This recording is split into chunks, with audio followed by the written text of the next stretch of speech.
All right, welcome back, everybody, to another show of Flyweight Connections. Today, I'm with both my buddies, Spears and Myers. We're going to go by their last names because it confused me the heck out of me last time calling them Joe and Joe. Simple Chris. Simple Chris. Yeah, but Joe? Spears? Hey, how's it going, everyone, today? Great episode we're about to have, kind of just BSing with me, Myers, and Chris about Chris's experience the last 3 days at the DU Expo in Texas Motor Speedway. Yeah, I think we're gonna also talk about. I actually really want to get into the shotguns because, Joe's like the experienced one here, or Spears, but at the same time, it's like sometimes he can be full of shit. But yeah, I'm gonna talk about my experience. I'm gonna kind of give my input. Obviously, my input isn't the input, so we'll go from there. It's good to have Myers back on the show. Hopefully we can have him more. He's busy man. I'm just out here grinding, doing my thing. You retired guys. Yeah. On this 100% of the time, a little bit jelly, but I love being back, man. Oh, bro, you're not. Yo, he still got it. He still got some man behind him. Good old Spears over there. Yeah, you got. Yeah, they're doing you raw right now. It is what it is. But hey, so one thing I want to start this conversation off with is, man, how many different shotguns did you get to shoot? Oh God, man, I lost count. Honestly, I will say the first day I shot a lot of different Benellis. I shot Stoger. I shot those Fratelli, whatever. Rockies.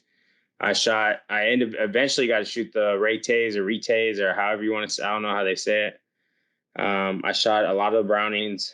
And I shot the Savage. What is it? The Savage. Their new semi-automatic. Yeah, it's their new waterfowl gun. Yeah.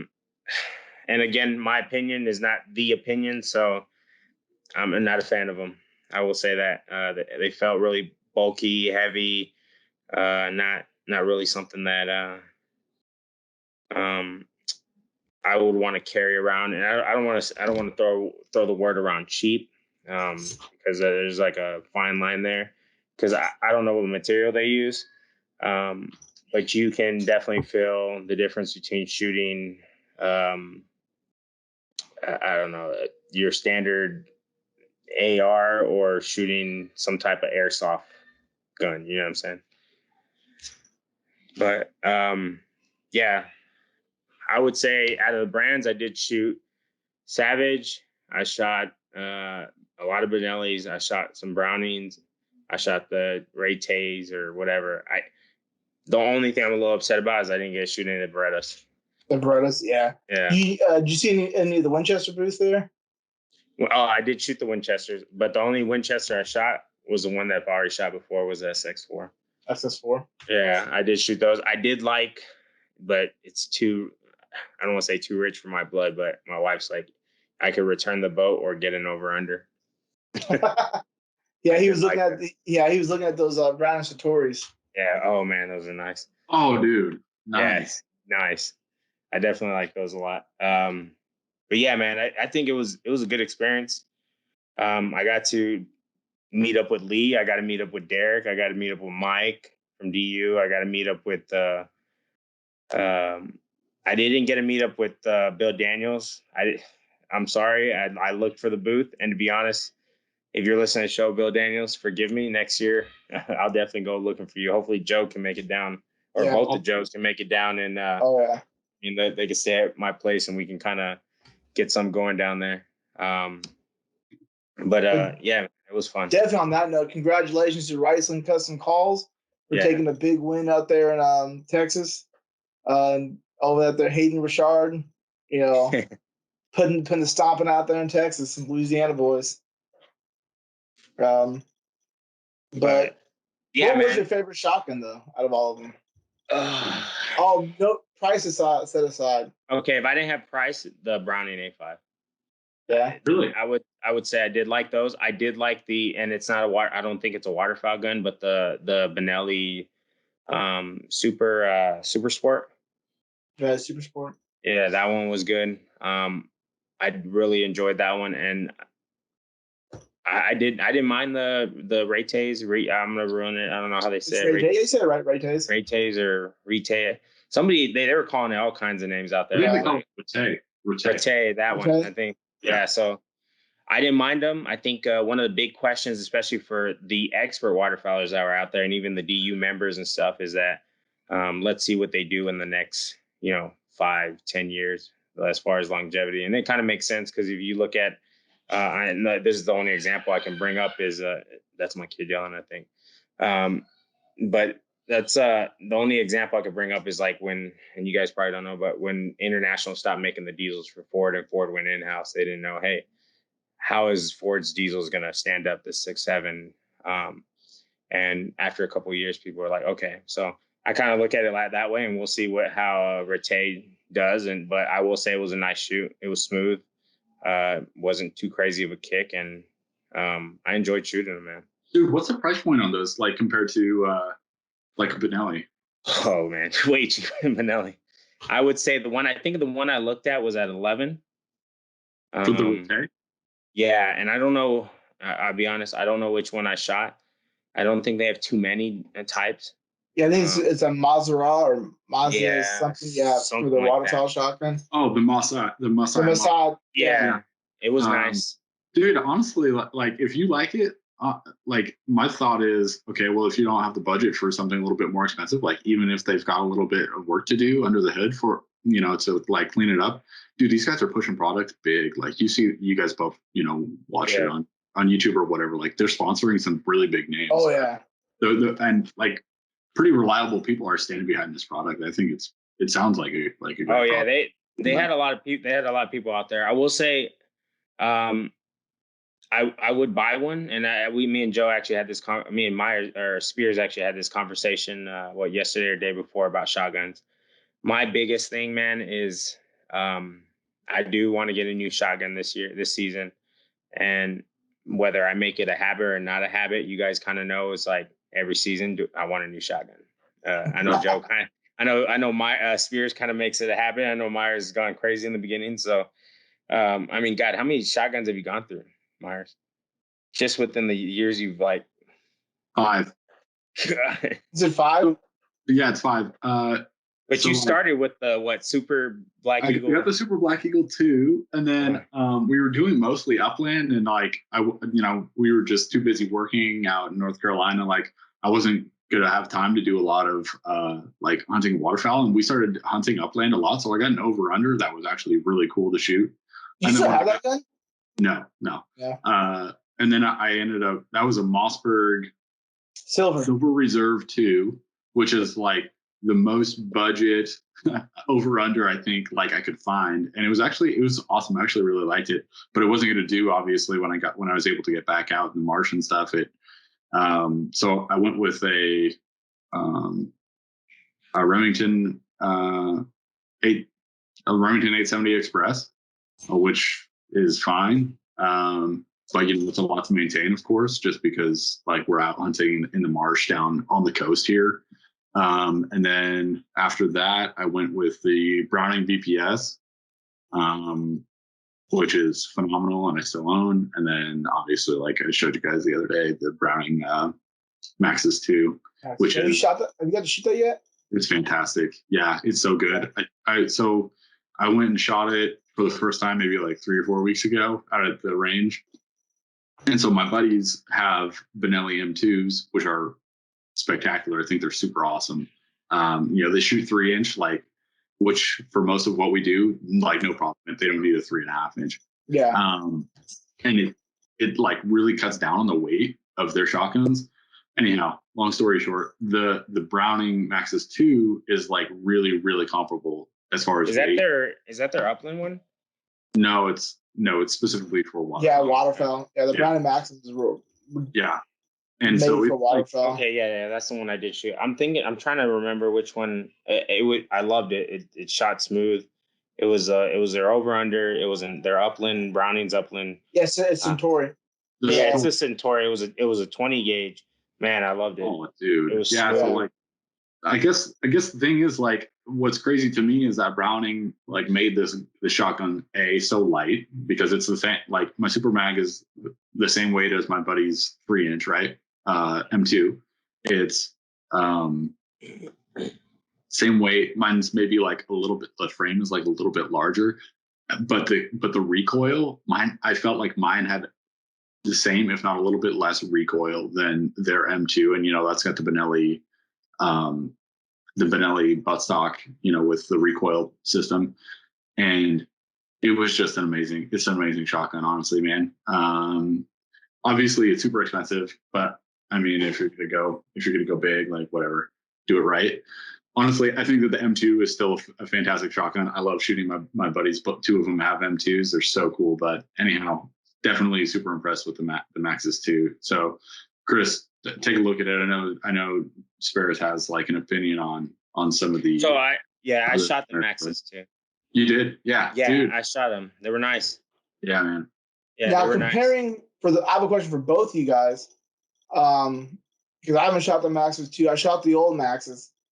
So comparing for Joe, the Maxes 2 in a hunting situation, or I mean, you haven't hunted with it yet, but just shooting it, comparing it to your Super Black Eagle 2.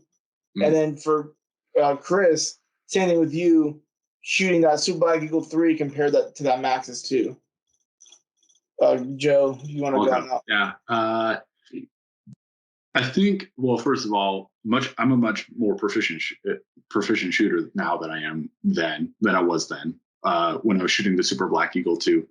But still, I thought that was a fantastic shotgun, to be honest. It's also, I don't remember what the weight is, but similar weight. Both of them have 28-inch barrels, so the swing is similar. I think I want to say the Maxes was slightly heavier, but they are similar weight. Because I was talking, and I didn't mean to cut you off, Myers, but I was talking to because they're the Brownies guys and the Benelli guys there and everything. I was just trying to like get the kind of the lowdown and kind of like playing devil's advocate between those two. I was like, hey, they said this shotgun's better than yours and stuff like that. So I was kind of messing with them a little bit, and they're like, well, come shoot this one and I'll show you. I was like, all right, cool. So the main difference, of course, is in the piston versus inertia system, right? Yeah. The two. I don't know.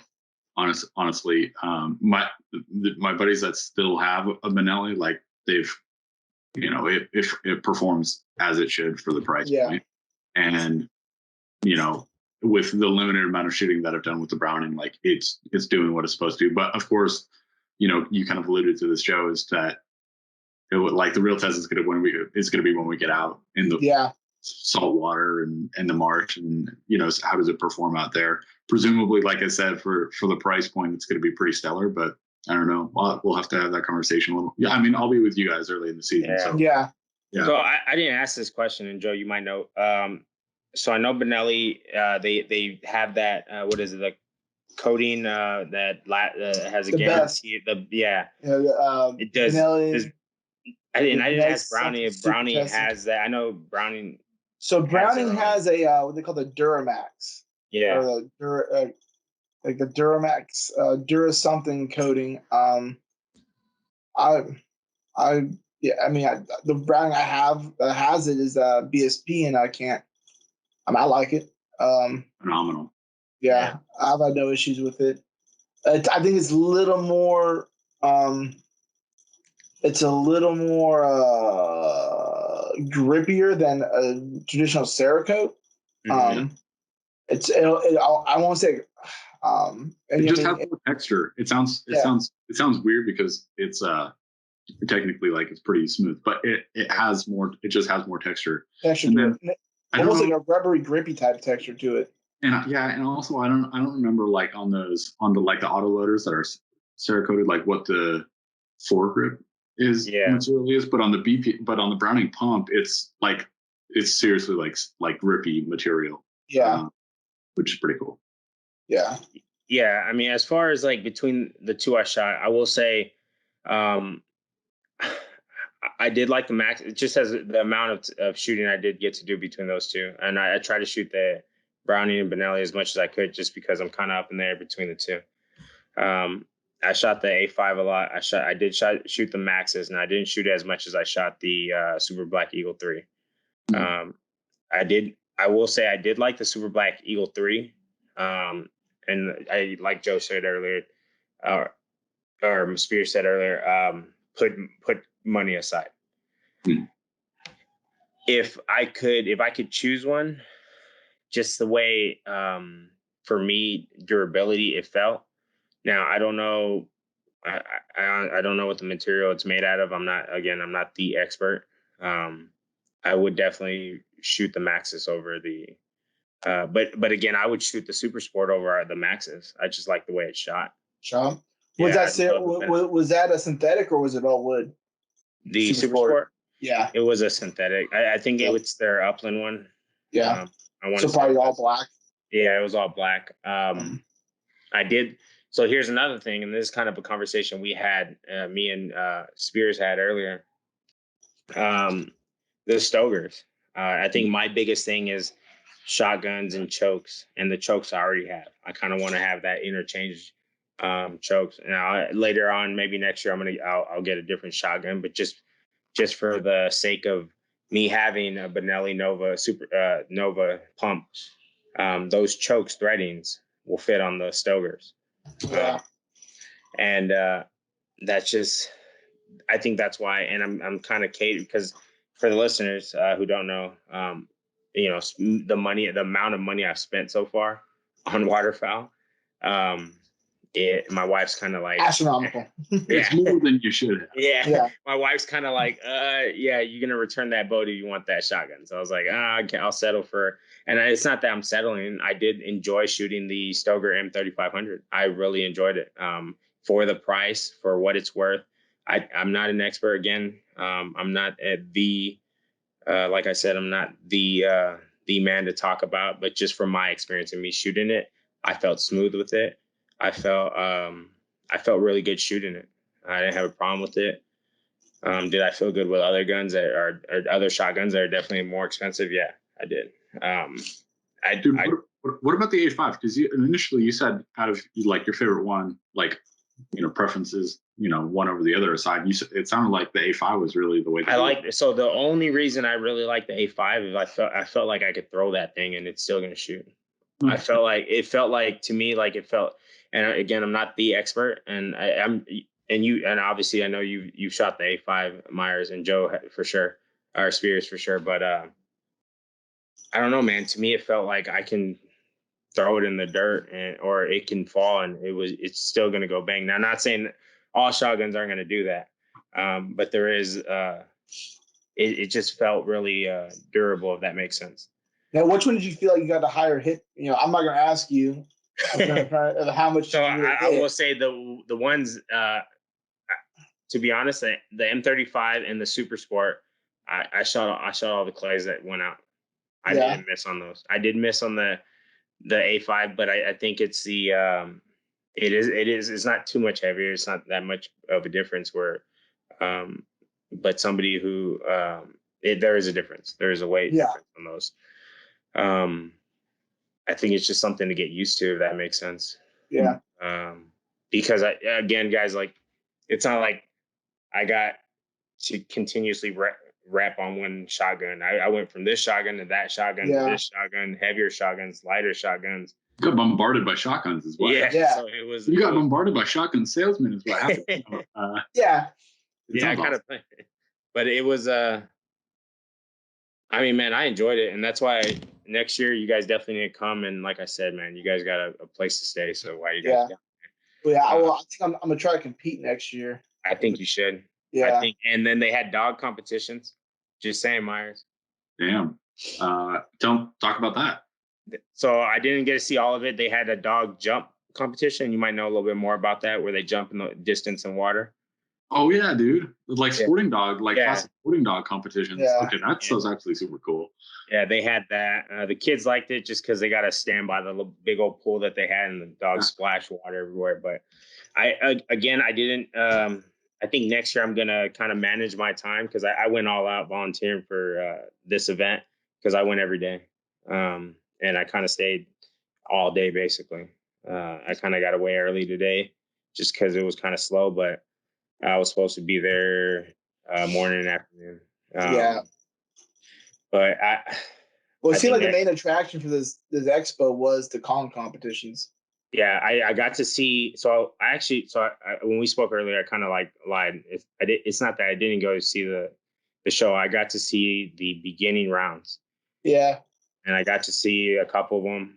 It was entertaining. I loved it. And then this was the time when my kids actually got to go, so I took off and I told them, "Hey, my kids are here. I'm gonna go." So we went to go see. They had all the booths. They had Sika was there. It was man, really what nice. Gear, yeah, that's what gear were you seeing? Oh man, luckily my wife was right next to me. Yeah, because I was this close to just buying stuff left and right. Shotguns were. I was about to be out the door with them, and it was insane. I think every raffle that I could enter into for free, I entered in it. So hopefully, I get a call in the next couple of weeks, and maybe I win a what's it called, the Ray Tay or whatever. But that raffle, you get you win their shotgun decoys, and God, I got it right here. You win, and that one I was actually really excited about, just because Beretta had one too. I entered in that one too. And then they had 4-wheelers. They had UTVs and stuff you guys can ride. They had I think Ford, Chevy, and Toyota. They were there, and you could drive their off-road vehicles like the Bronco and stuff. So it was nice, man. Yeah, y'all definitely got to check it out next year. So, and for the listeners who don't know, Texas Motor Speedway actually has a contract for the next 3 years, I believe. This is the first year, so next 2 years. So, dude, that's a good point. So, like, let's think about this. Anybody within a reasonable driving distance, Texas Motor Speedway, like, if you want to go, essentially, correct me if I'm wrong, Chris, to like a one-stop shop and just like save up some money for a year and do like get all of the gear that you're going to get for like a year or two. Mm-hmm. Is it a good place to like kind of blow your money?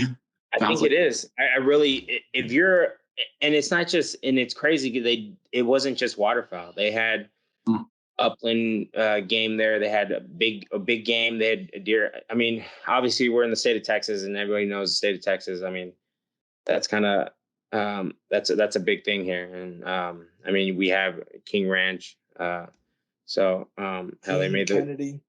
We had and then the whole and it's kind of another one, Prince of Poaching. If you guys don't ever get to read that book, you guys definitely got to hear about that guy. But just don't do what he did. Dude, they were even selling dogs, you said. Yeah, they're selling dogs. The shotguns on display, they were selling them. You could buy shotguns. You could buy shells. Boss was there. You could buy Boss shotgun shells. You could buy. They had Federal there. They had pistols there. They had ARs there. They had these trick shot guys that were like doing all kinds of crazy stuff. So was Boss pushing any of their new stuff? I know when we had Lee on the show last, and shout out to Lee. I'm pretty sure you're listening, and definitely having the show soon. I'm super stoked that you asked to be on the show. Yeah, I will say meeting those guys are really good guys, man. Lee's a good guy. All those guys at Boss were very welcoming and stuff when I went up there. So why I'm asking is, did they have that new Stinger around there? Remember he was talking about on the show? I'll be honest, I did not ask about it. I did tell him when we talked about the show. We definitely got to get him before the season starts to see about new stuff that's coming out. And he said anytime he wants. He enjoyed it. It was fun. And if you, for the listeners, if you ever get to meet Lee, anytime these guys have a booth, they're always there. And Lee is, he's definitely willing to talk to anybody. I mean, he was out there just talking to anybody and everybody. He wasn't. He definitely was having fun out there. But yeah, Boss was out there. Federal. Did you stop at the Federal booth any? No, I didn't get to go. Man, they got busy. So and maybe they might crucify for saying this, but what happened with a lot of volunteers is, one, they had shortage of volunteers. I guess they had numbers and people didn't show. And then people weren't showing up the next day after. I mean, because it was hot, and if you weren't under a tent, it kind of sucked. But it was definitely fun. I enjoyed it. But I did stay kind of busy, especially where they had me. They had me in the Benelli tent, so that's why I got to shoot a lot of Benellis. Yeah. And Benelli and Browning were probably the busiest tents out there as far as shooting. Yeah. And it was consistently going, just going and going. So, but it was fun. Do you know, I wonder, did you find out at all, like, how to get a booth? Do you just, like, do you have to pay for the space? Yeah. Yeah, and I'd be honest, I don't know. I think you would, and that'd be. Man, I've talked about people with booths just do Val and Honor, and usually it costs us $400, anywhere between $200 to $400 a day for a booth. You usually, you usually get it about a year out. Sometimes depending, like it's probably takes, since they have a contract with them, they probably have those booths already sold out, or up for grabs, for all 3 years. Yeah. But I mean, the way they see it, from what I've seen, dealing with with Val and Honor getting boosts is, I mean, it's cheap advertisement. I mean, what name brand company wouldn't pay $400 a day? Think about it. That's under $2,000 for 3 days.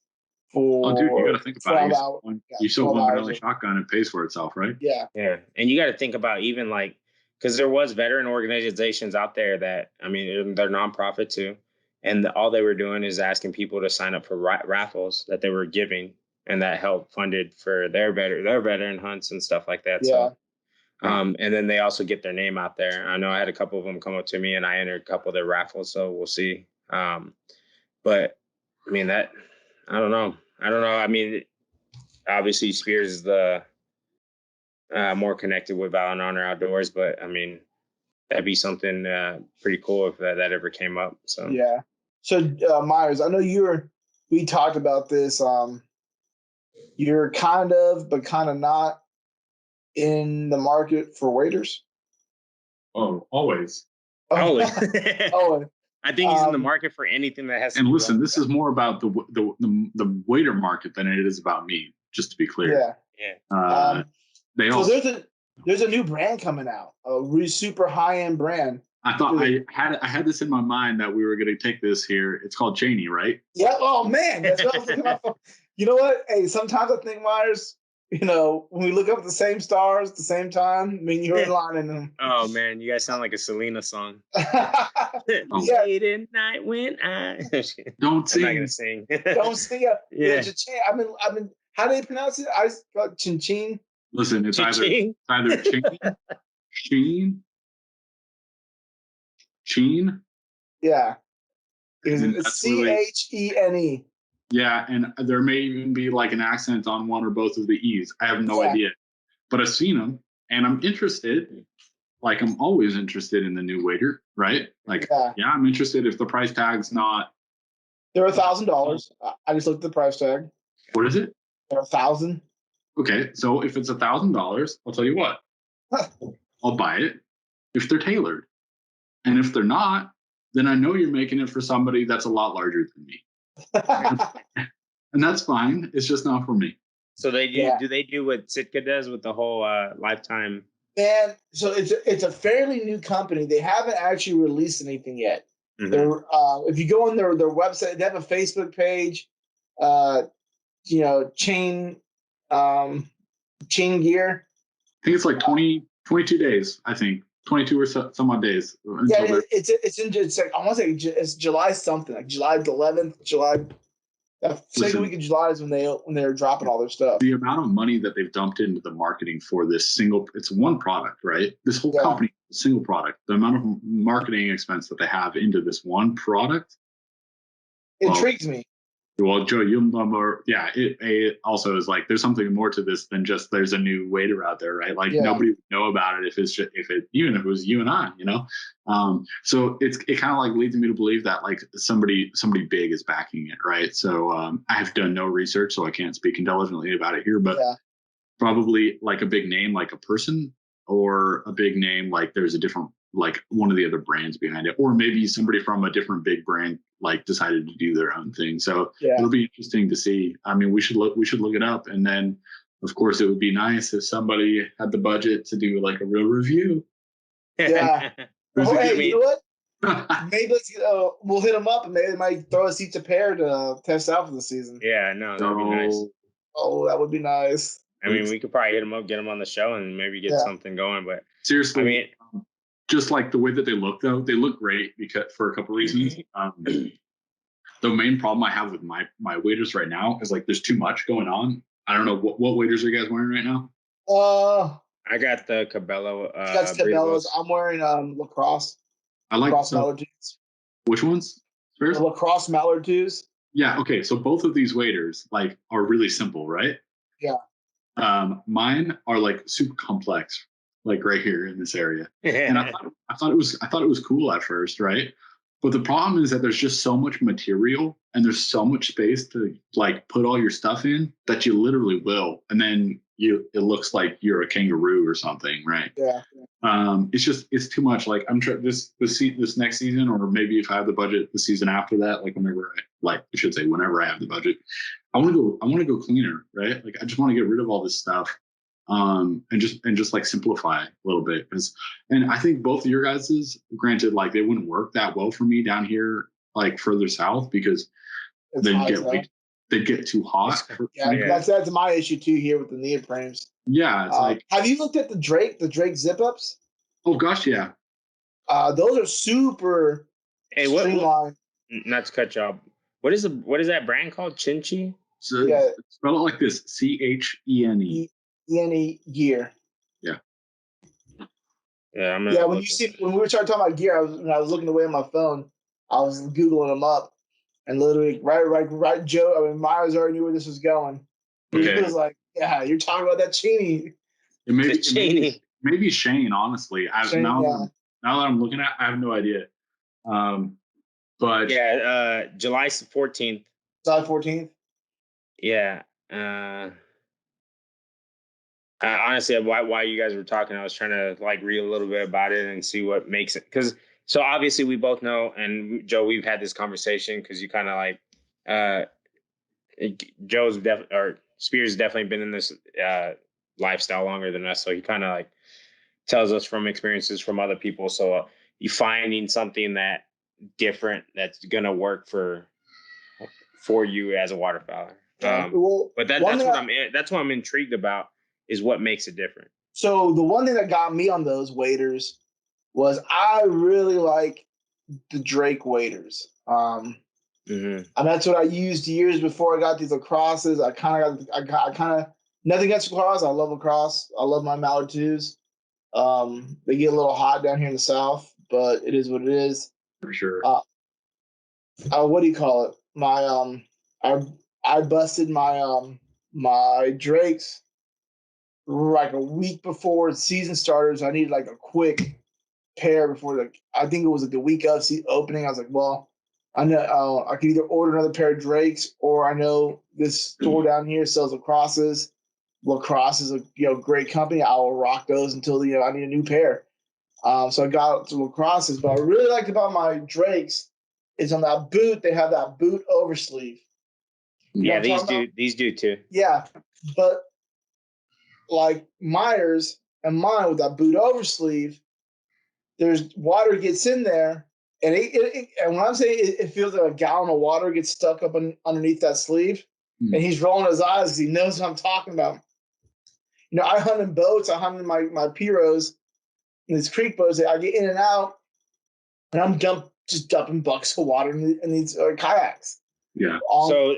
On those Cheney's ones, or Shaney's, Shane's, whatever you want to call them, the back is like a mesh. So they have that sleeve, and there's a black triangle mesh. So majority of the water drains out before you're getting it out of I'm reading it. It's kind of like it's kind of like a rectangle strip on the back of it. And I was actually, while you were talking, I was reading about it, and basically what it does is it does two things. It helps with airflow, and it helps with that water drainage. Yeah. But that's crazy. The boots look sick. Kind of look military-ish. Yeah. I don't know if you looked at them. You see how simple the front is, man? It's got probably like hand warming pockets, and then it's got like a phone pocket, and that's it. Yeah. Yeah, man. It'll be interesting to see. But doesn't Drake have something like this already? I mean, it's not besides the over boots. As far as the Drake had something very similar to this. It's like the zip ups, right? Like zip ups. Drake's got like the cheaper price point version of this essentially, and these guys are clearly trying to compete with Sitka.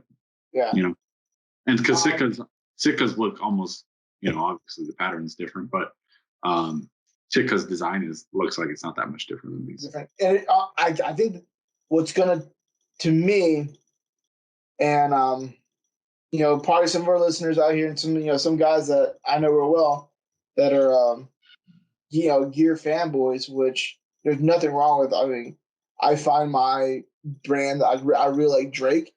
I stick with Drake, on certain genres of products. I have Tangle Free on certain genres, Rig and Right on some, and so there's nothing wrong with that. I mean, it all goes down to Hunter's consistency.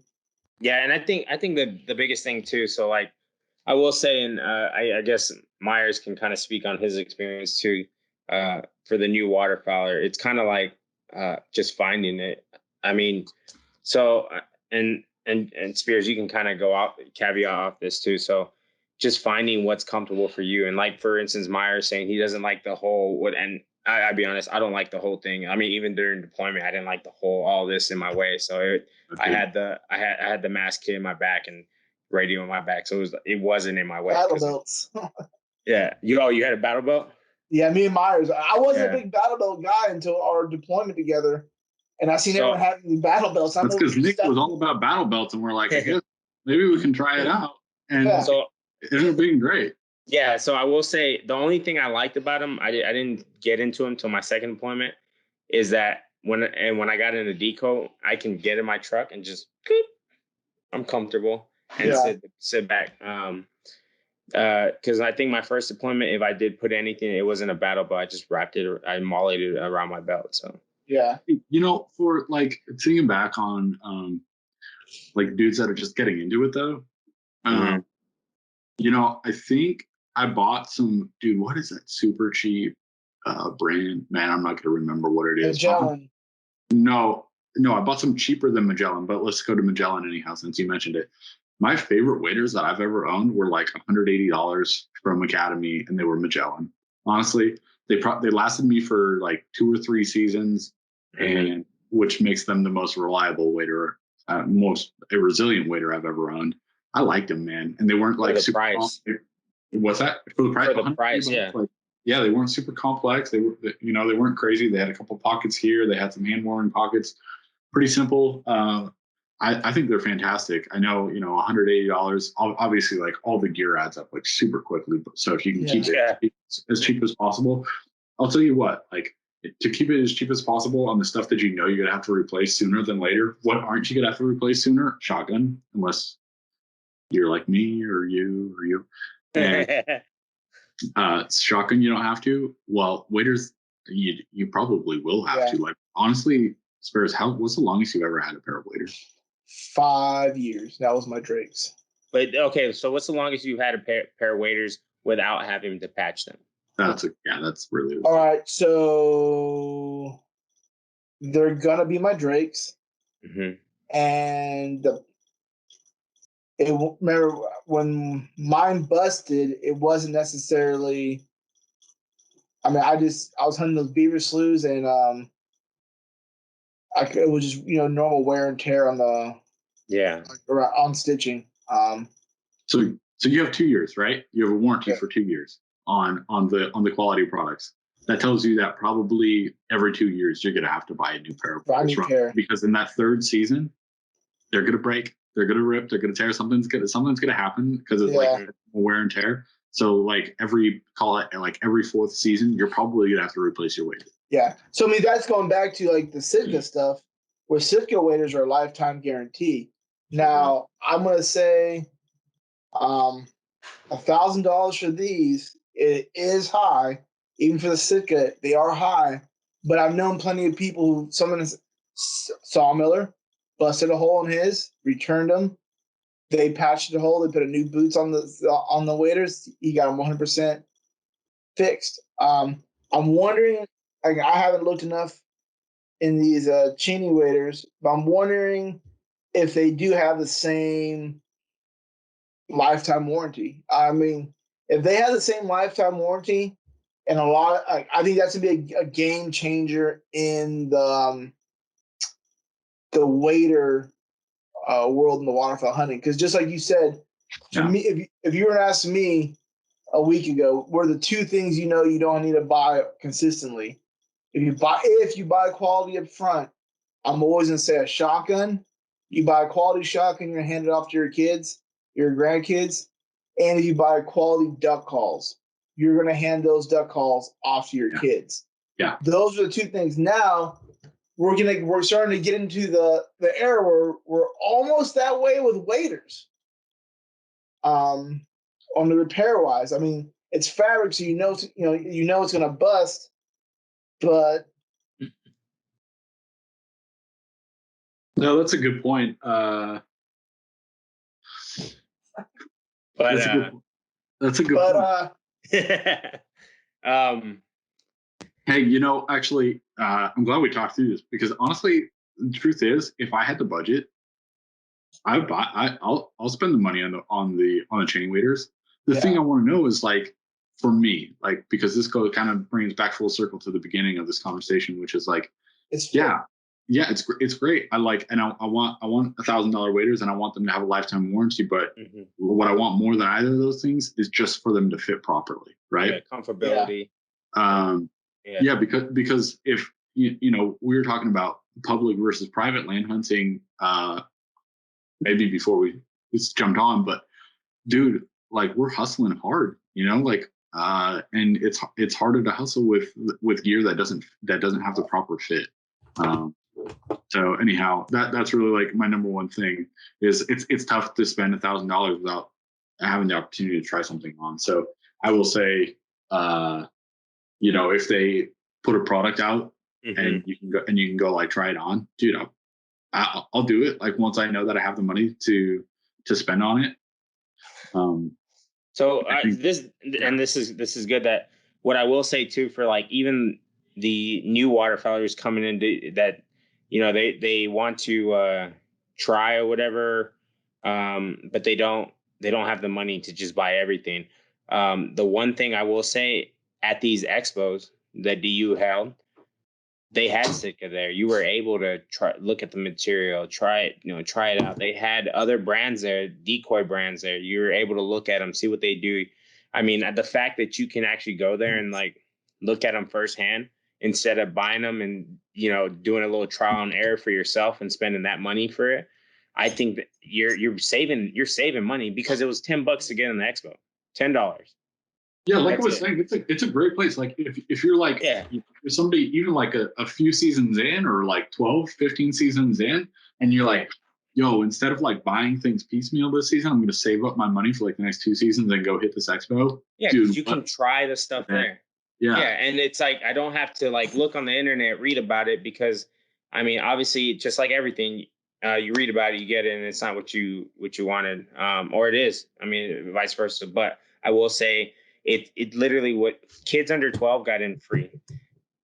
Everything else, it was $10 to get in. You paid, and for this, I don't know if they're gonna do it next year the same way, but for this expo, it was $5 a shot.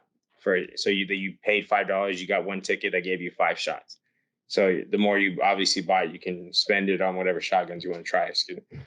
But it was nothing.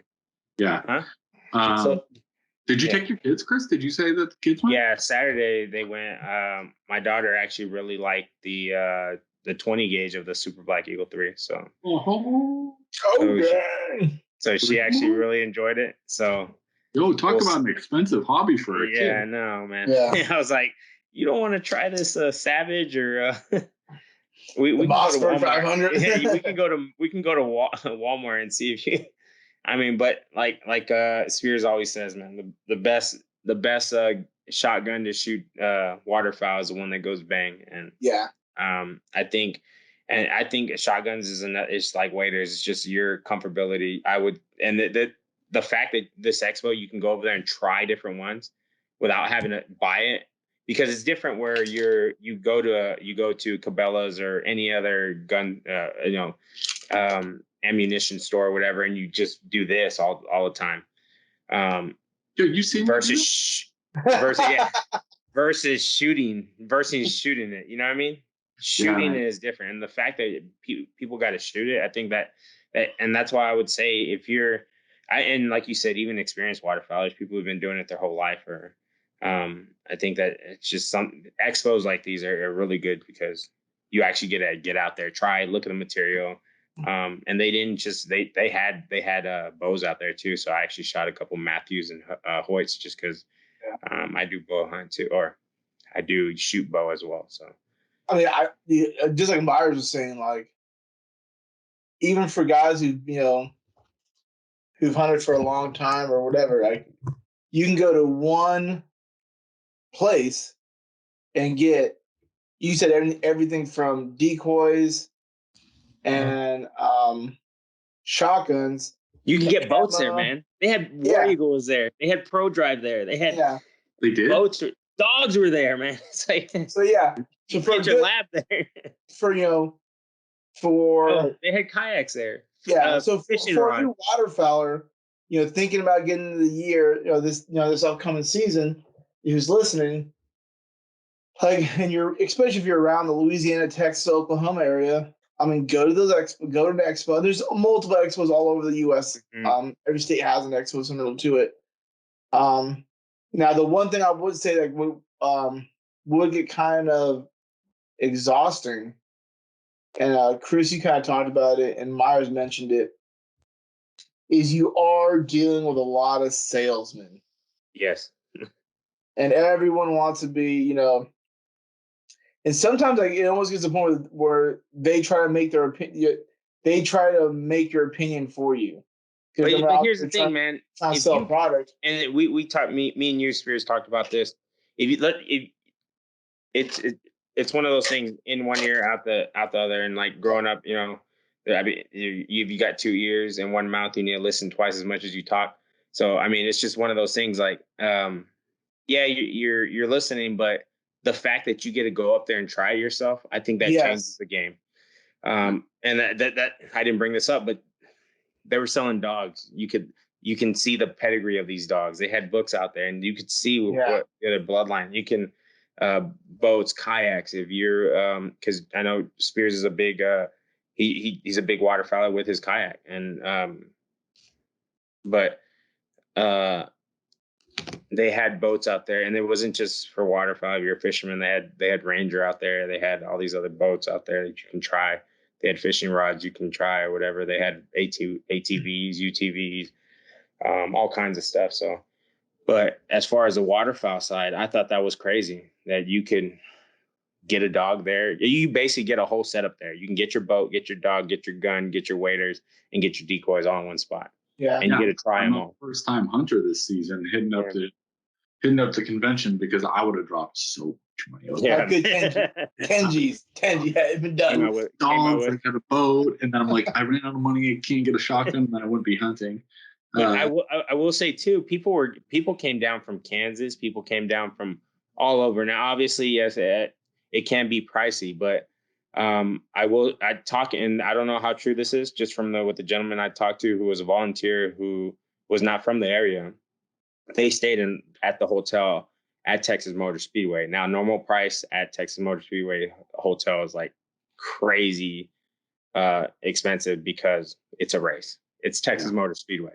But because it was an event, I think it was like less than $100 a night. It was crazy. Nice. Yeah. And you're so you literally don't have to go anywhere. You can walk to your hotel and then walk back out, because if you ever been to Texas Motor Speedway, the hotel is literally, I don't know, maybe 50 meters from the speedway, so you could walk.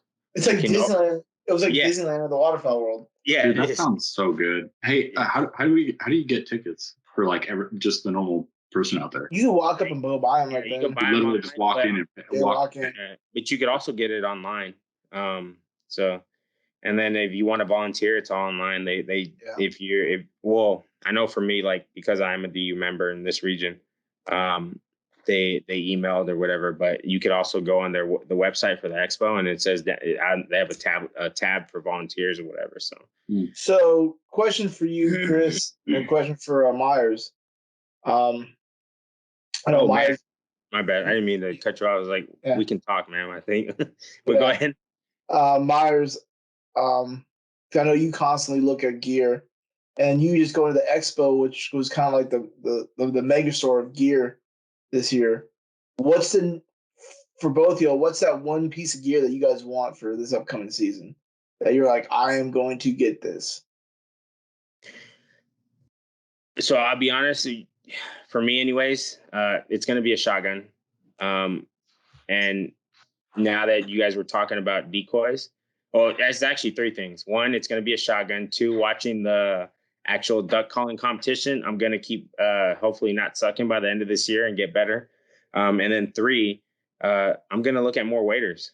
And I think it's just one of those things, like Myers was saying, like his best waders only cost what, $100 some bucks. I think they were 189. Yeah, and they did the job. It's kind of like a shotgun. It goes bang. You know, what ended up breaking on those waders? It's kind of like the same thing as always, like right around the boot line. Like I got a hole right around the boot line. Yeah. For me, it's like, and probably for you guys as well, it's usually about just like the underbrush and stuff that you're walking through. Like it's caught up, it snags, it breaks. I actually had this weird experience with my newest waders. Is that I somehow got a hole in the inseam, like right where the two legs meet. It was so strange. I didn't even know the hole was there until I got in deep enough water. Oh, you got one, Spears, didn't you, past season? Yeah. And so I was like, oh, weird. Like that's not even usually where the wear and tear happens on mine. You know, like it's usually down by my legs where they're like brushing like this, and I'm tripping over twigs and stuff. Do that again, man.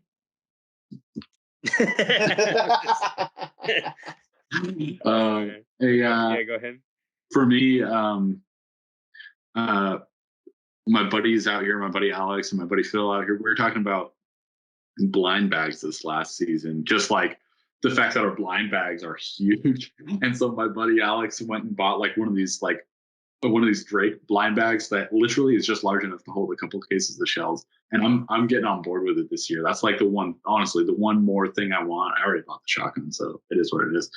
I want one of these small blind bags because honestly, like half the stuff, I had the same bottle of water in my blind bag at the end of the season as I did at the beginning of the season. I'm taking all sorts of stuff out there that I'm like, oh man, this season's going to be like about trimming down all the stuff I take, right? Like I was saying, it's about minimalism this time. Whereas all my waders are busy, my bag is busy, and I'm like, what am I doing? I'm walking a mile in with all this shit that I don't need. So I'm getting a smaller bag, man, and I'm taking in shells. And on cold days, I'm taking in a pair of gloves, and I'll be wearing everything else for the most part. Maybe like some dog stuff, like. Yeah, I think that's another one we need to talk about, just especially because you with the dogs and stuff, like that stuff you have to carry extra. I know you said you carry anti-venom for them and stuff like that. So I don't know, man. I don't know, Spears. We got to get something going on that, because I think that's blind bag. I just recently bought a new blind bag. I bought a Rig'em Right, basically a backpack style blind bag. Yeah. Does it look like a rucksack but with no external frame? Mm-hmm. Yeah, and it has a hard bottom. Or it's not hard. Nobody else has one of those. It's nice. So this go back to gear. Drake has one like that. Rig'em Right has one like that, and Tango Free has like the little rucksack style. I think Tango Free. Yeah. And I think for me, anyways, it's just. And I don't know about y'all. I feel more comfortable that way, if that makes sense. I kind of felt like that whole little bag thing. I felt like the Kevin Hart, that scene where he says, "Give me the keys." You know what I mean? Like, satchel. He's just throwing it around your shoulder or whatever. Yeah. It's like, And nothing wrong with them if you have that style blind bag. I mean, I thought it was great. It's a perfect size. I mean, you can hold just what you need, but I'm definitely going to start, especially if I'm going to start bringing the dog out. I definitely want to have, and with Joe Spears, we talked about this, having some type of not extreme trauma kit, but something if something mistake or accidents would happen, So yeah, yeah. For me, I've always really liked the pit blonde, the little duffel bag style. Yeah, that's always been my jam. I mean, I just bought that new rig and right that was super compartmentalized. So I will say too that I was this close to buying that waterproof one you had, and because of all the zipper and all the problems, I'm not gonna get it. Yeah, I'm not gonna get it. Wasn't that Magellan as well? Yeah, I was Magellan, and it didn't even last me a season. Yeah, the zippers broke like after the weather. Every zipper I had on it broke. The actual pockets started ripping off. The only good thing about it was waterproof. It was the waterproof actual main pocket. Yeah. But besides that, like I was like, oh god, this is just a an army issue waterproof bag with straps on it. It's the old the what's it called, the green weather bag. Yeah, that one. And that's all it is, a wet weather bag with straps. with straps. Oh my gosh. Yeah. It looked cool though. Yeah, I almost bought one. I think we talked about it too earlier in the season. I was like, man, I'm gonna buy, and you're like, I would wait. Like, because that first zipper broke. Yeah, and you're like, yeah. I mean, it broke within the first month. Yeah, that's what I was saying. It broke like quick because I remember you telling me like, I would wait because I already have this zipper issue and like. And then I ripped the pocket on a hunt with you, and then the other pocket ripped, and then every other zipper on it took a 2-week notice. Yeah, so I was like, yeah, I'll just go get something that's water resistant, but it's gonna last me. So, but yeah, man, I think we can talk forever because I didn't expect this going this far. I think that's one thing that makes us good. And then Myers over here tripping out. I don't know if he took some type of edibles or something, but he's like keeps looking at it. It's storming out here. Is it storming up there? Oh, it looks sunny as. Yeah. There's a big sun glow coming from your window. Yeah, that's why it doesn't look like it's storming. It's pouring. He's like, I thought he was like, it's like, man, Myers. I mean, we need to talk. Maybe we should. You said eat some edibles. Yeah. I was like, he thought you ate edibles. Yeah, I was like, I don't know if he's eating edibles or something, but we need to talk. But like, I care about you, man, and doing stuff like that. Them funny gummies. Yeah, but yeah, man, we definitely need to get back and do just us again as far as that bag thing. I think that's a good one. I think as far as the show, man, next year I hope to see you guys come down here for the expo, and maybe we can get something going with maybe a booth. I don't know. Maybe we can talk to John or even just to come down. Flyway Connection booth. Yeah, I know. Even get a Flyway Connection booth. I'll toss some money down. $400. Yeah, let's do this. Man, I'd be definitely down for that. But it was fun, and we'll meet up with Lee and them, and I know they actually asked about you too. So where'd you go? I was he didn't make it. He said he was too good for this place. So. Hey, you gave me a good idea for one of our next shows together when we get a chance. Let's get our blind bags out and let's do a blind bag dump again. We should, especially with my new one.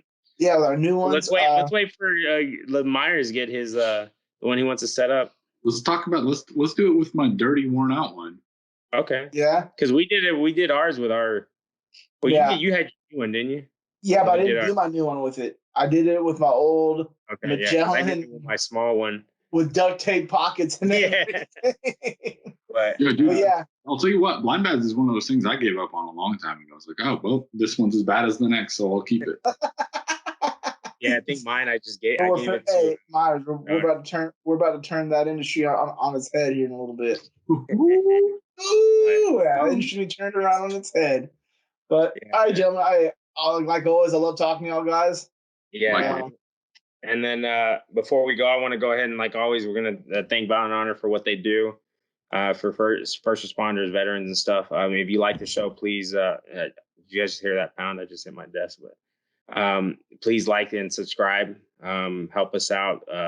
Help support us with the show, and keep listening. We definitely got some good plans coming up in the future. I know Myers and Spears has some really big plans, and I'm actually excited to go ahead and announce what they got going. We kind of talked a little bit about it, but you guys, like always, y'all have a good one, and let Valor not fail.